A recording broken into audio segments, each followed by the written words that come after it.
Yo, what's going on guys, Arekkz here and welcome back to another Division video. And in today's video I wanted to do something a little bit different. I asked you guys in my last video, when I spoke about the most recent state of the game, whether you'd be interested in a couple of videos on how I would personally improve certain aspects of the game, and some of you guys said that you'd be really interested to hear my take on this. So, in this video I wanted to turn my attention to, of all the things, performance gear mods. Now, while yes, I appreciate performance gear mods are hardly a high priority item right now, given the state the game is currently in, but we already know about the main issues and Massive are aware of those. But performance gear mods have always been something that have really annoyed me. They have so much potential, yet right now, even with the recent buff, they are still so utterly useless.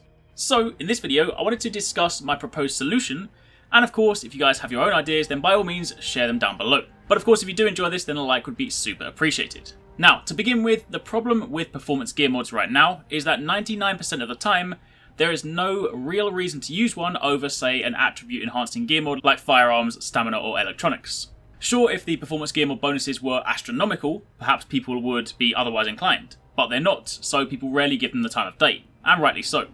And while you could say, well, surely then the easy fix is to just do exactly that, make the bonuses astronomical.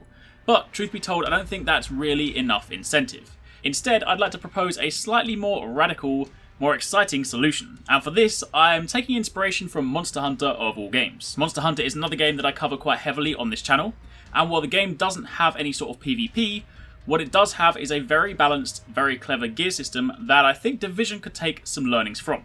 See, my proposed solution for performance gear mods is to make it so that by having a certain number of them equipped, you can actually obtain a gear set bonus that is otherwise only accessible via equipping the associated gear set. Let me explain that a little bit better. This is Monster Hunter, and in Monster Hunter, armor pieces carry skills, similar to bonuses in the Division. Only the difference in Monster Hunter is that each piece of armor has a number in said skill, and only once that number reaches a particular threshold does that skill activate. The minimum threshold in Monster Hunter is 10. So in the case of this armor set I have equipped, the skills above the line in the table are active, as they are over the threshold, whilst the skills below are inactive. So kind of like having 2 or 3 pieces of gear set equipped, and in turn not having the 4-piece set bonus. Furthermore, Monster Hunter has what is known as decorations, and these are like gear mods, only they give you yet more points in a particular skill. So in this example, Sharpness is 1 point away from activation, and by equipping the required decoration, I'm able to meet the requirement to activate that skill. And therein lies my proposed use for performance gear mods. Imagine if, instead of them trying to give you incremental increases to, say, pulse critical hit damage, healing radius, sticky bomb damage, etc.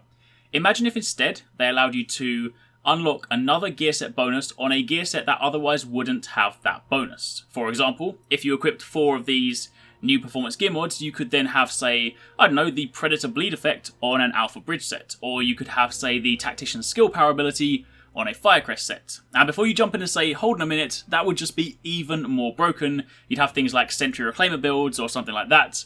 This is merely a proposed solution based on an ideal world scenario. Were this to be implemented, Massive would of course need to think sensibly about exactly what bonuses could be obtained from gear mods, or perhaps they would instead open things up even further and offer people special abilities not available in existing sets, and also not available through minor bonuses.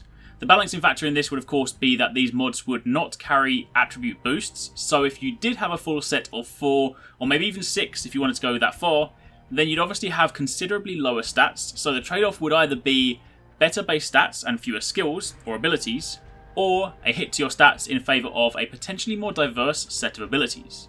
Admittedly, this works really well in Monster Hunter because gear is somewhat normalised. You don't have crazy amounts of RNG controlling your gear piece's defense, armor, and other bonuses. Every piece has fixed stats, and while some of those can be boosted, it's still within a constrained framework. And to be honest, if I was to go off on a tangent, that is also something else I'd personally like to see in the Division, some sort of gear normalization, because I personally believe that there is a little bit too much RNG with regards to trying to min-max your gear, but that is perhaps a topic for another video. For the time being, that is personally how I would like to see gear mods implemented given the opportunity.